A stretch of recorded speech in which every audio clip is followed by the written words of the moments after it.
The Lost Art of Studying in Hip Hop by Lou Ham. Okay, next up, let's get it. This is a closed caption video. English subtitles should be available. Okay. Subtitles a W, man. I gotta start making commentary videos again, though.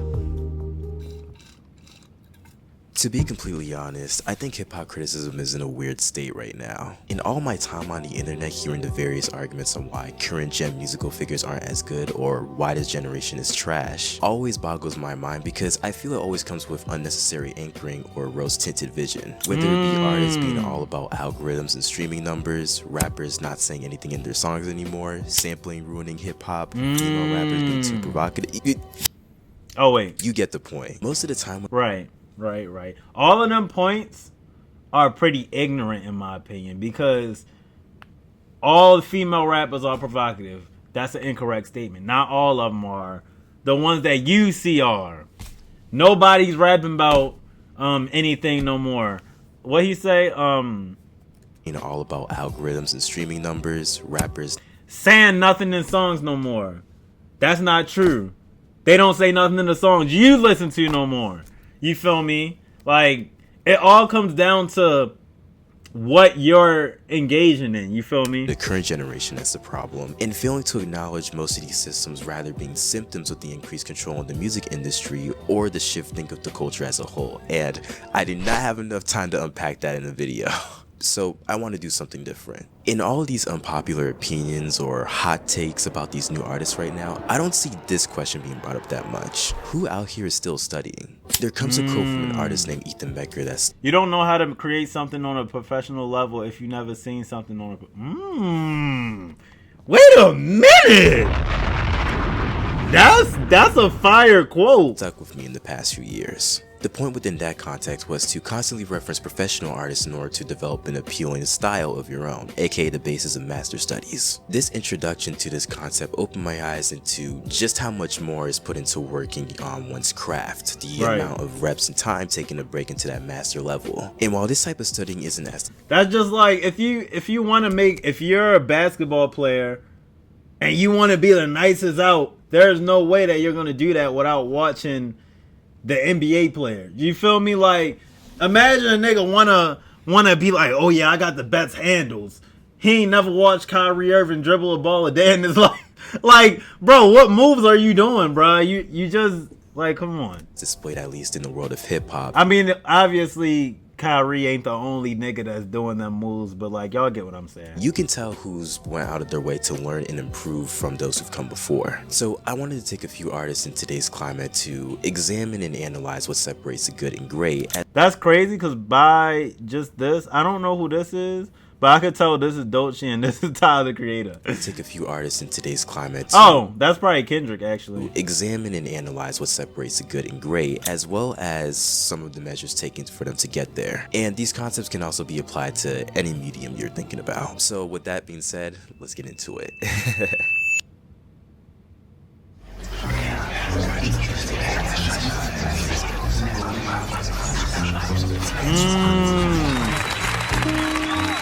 Oh.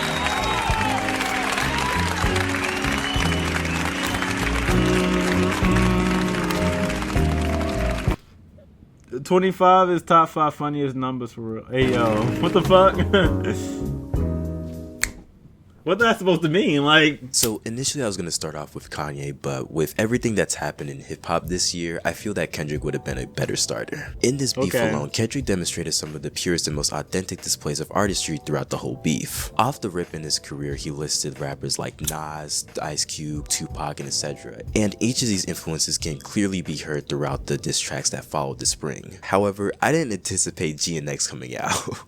GNX is Kendrick's biggest foray into the West Coast sound, from mostly featuring West Coast rappers to some of the lyrics literally being screw subliminals, I want y'all to bop to this. The project feels very cohesive in its subject matters and yet isolated at the same time. It's honestly more akin to a mixtape in my opinion, but 2 tracks on this album immediately stood out to me: Reincarnated and Heart Part 6. That's so crazy because that's exactly what I was like, bro. He was in his bag in these 2 songs. Like, this is the Kendrick I know, like the the storytelling, conceptual, like that's Kendrick. But also, I would say Gloria.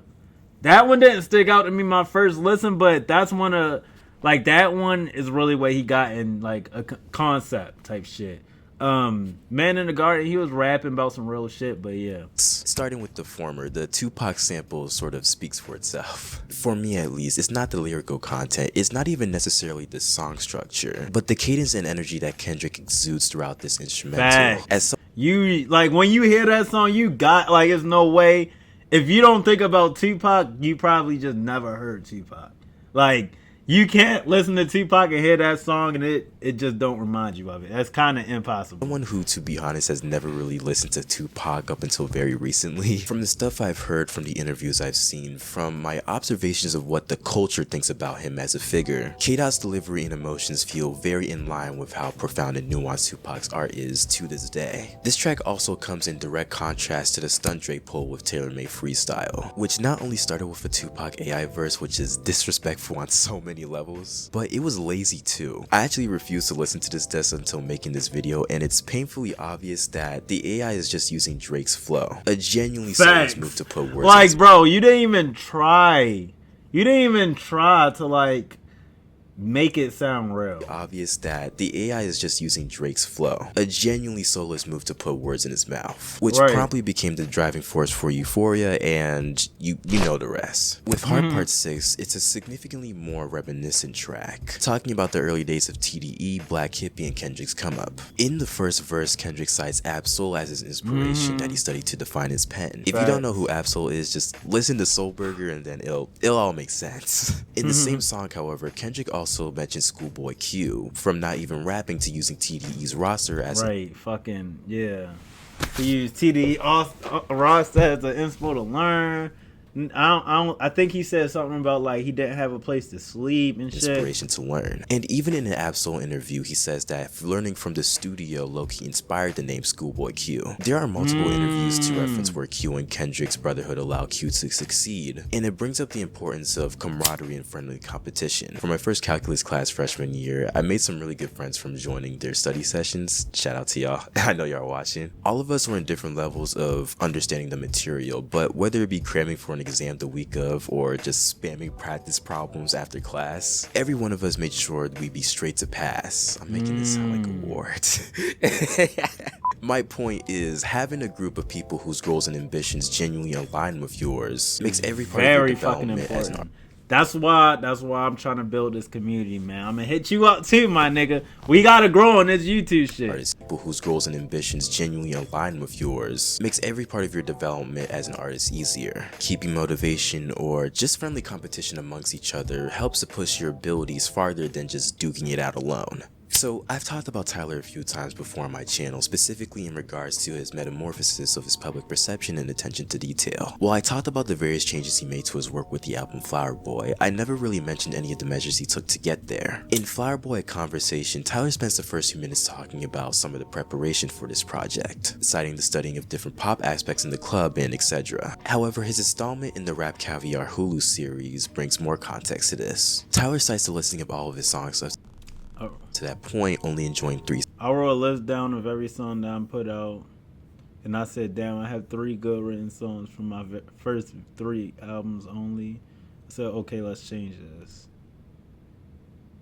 I want to know what 3 songs that was. Brings more context to this. Tyler cites the listing of all of his songs up to that point, only enjoying 3 songs, and deciding to go back to the drawing board. Reading books on structure, what people consider good writing, how melodies work. Tyler in this area essentially took the time to catch up or brush up on the very basics. And mixing it with his true love for music is how we've seen everything from 2017 onward. Earlier this year in the summer, I felt pretty dissatisfied with the editing of my videos, so as an excuse to learn motion graphics, I take videos from my recommended, go to the Fusion tab, and pretty much recreate the visuals to the best of my ability. Videos from my with the editing of my videos, so as an excuse to learn motion graphics. I take videos from my recommended, go to the Fusion tab, and pretty much recreate the visuals to the best of my ability. Not only did I get to tap in more of my editing software, but I gained a better understanding of what other creators prioritize and how to discern which visuals serve a project more going forward. It's never a waste of time to revisit the basics. Another topic I think Tyler's career brings up is the value of a mentor. Now, it's no secret that Pharrell has influenced not just the game but the culture as a whole, but his relationship in Tyler in particular is interesting. In the Sydney installment of his All-Star series with Converse, Tyler recalls a studio session with Pharrell on various reactions to the roughs of Glitter, Pothole, and Who That Boy,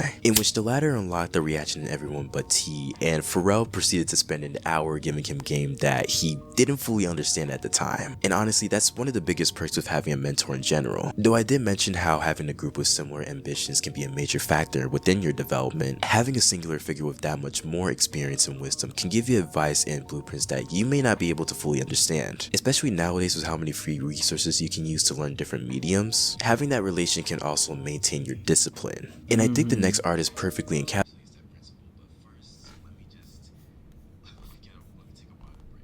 I'll be right back. Huh? Yo, what the fuck? Oh wait. My shit froze. Oh, I didn't. It wasn't on that long ago. Nigga said, let me take a water break. But why did shit freeze though? That shit was weird. Okay, here we go. What's way better is following my social. Of course. Gotta follow the social, especially IG and Discord. I'm the most active there. Sorry for two seafood. Sea boil.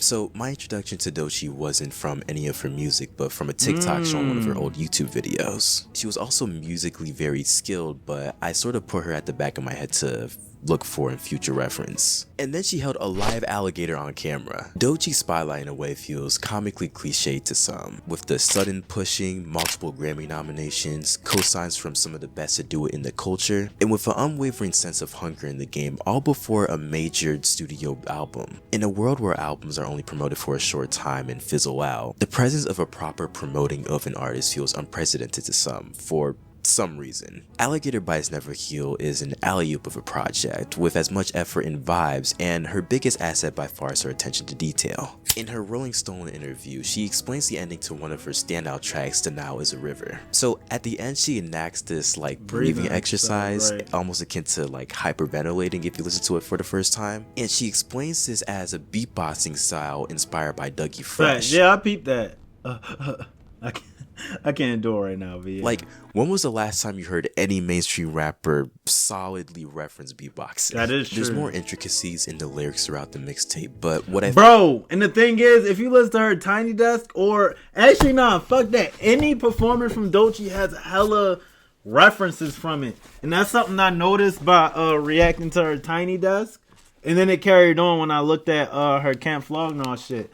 Like, she just have hella interpolations. They called it Easter eggs and shit, but yeah, bro, she really does her research, bro. She know that shit. What I found more interesting when doing research was the story and preparation for this project. A good amount of the results for this tape was keeping consciousness and removing personal distractions. In a few of her latest interviews, actually, she talks about how she got to a point where she couldn't get into a studio without smoking or drinking, and that for her to get to where she is now, she cut those off and went hermit mode, as she describes. Now, I'm not and will not claim to be a psychologist, therapist, medical professional, or anything of that sort. I'm not going for that. So I won't claim any specific vices to 100% avoid. You know yourself better than me to make that conclusion. However, I will say that one of mine and a bunch of others probably is Probably this. Algorithms are a double-edged sword, and there's a million videos about how it homogenizes the culture and stuff like that, so I won't even touch that topic too much. However, as I've gotten older with this internet thing, I've recognized my personal responsibility in this relationship. Even with some platforms having more sensitive personal feeds than others, I'm still giving them an idea of what I interact with. That's why whenever I hear friends complain about Twitter or TikTok or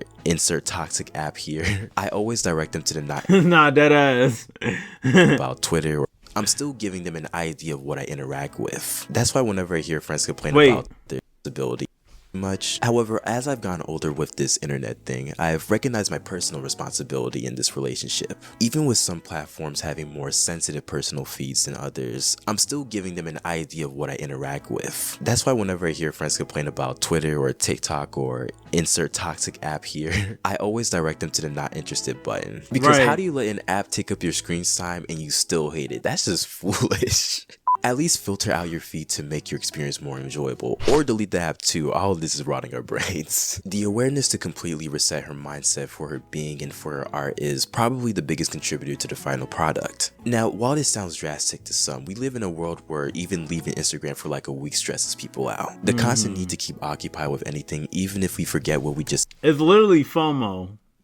It's literally FOMO and being afraid that people will miss out on what you're doing as well. Spent the last hour on is a genuine issue for many, and especially if you feel dissatisfied with your work for an extended amount of time, I think we need to raise our standards a little bit on what we occupy our time with. Another concept beautifully demonstrated with this album is the idea of letting loose with your ideas. Despite the subject matter and emotions from the project stretching years, in multiple interviews she said the actual project was put together in a month. She literally called the label and said, "I'm dropping a mixtape at the end of the month. Do with that what you will."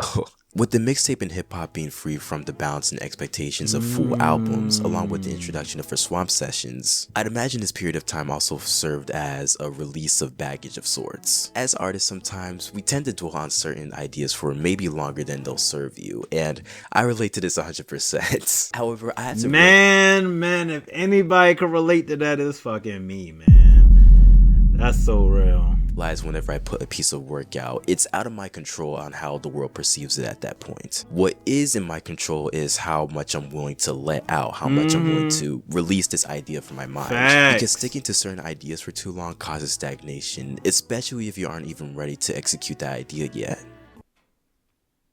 So I wanted to make something a little different than regurgitating all the points on YouTube on why hip-hop is dead and all that. I also wanted to try a different style, so let me know how y'all feel about this. If you liked the video, you don't have to subscribe right away, but I'd really appreciate it if you left a comment. Comments give me feedback on what I can do to improve my videos, and it also— yeah, low-key comments is top tier, bro. Also just promotes a genuine discussion about the topics at hand, which is really the point of these videos. Again, all my social medias are— like, a subscription will always feel good, but a comment, like, you went all the way out your way to write something to me, man. And the links below in the description, and the Discord's in there as well. This year's been a lot for me personally, but not so much for this channel, and that's not happening again. All I will say is that I'll be changing things up in the future, so anyone who's still willing to stick around, I'm actually excited for what I have to show you in 2025. But yeah, I think that's pretty much it. Okay, bye. Yo, that's dope as hell. He played the sample of this song in the beginning and then played the sampled version at the end. That's tough. Yo, niggas don't pay attention to shit like that. Damn. Nah, but I was thinking about a Tribe Called Quest when he first played it. But hey, man, W Video. Shout out to Luham. Think that's how you said it. If I ain't saying it right, my bad, folk. Know what I'm saying? I definitely followed you on Instagram, trying to lock in with you. Know what I'm saying? But appreciate the WS content. Let me know what y'all think in the comment section down below. Know what I'm saying? And thank you for tuning in. And now it's time for Spike Leak to tune out. Know what I'm saying?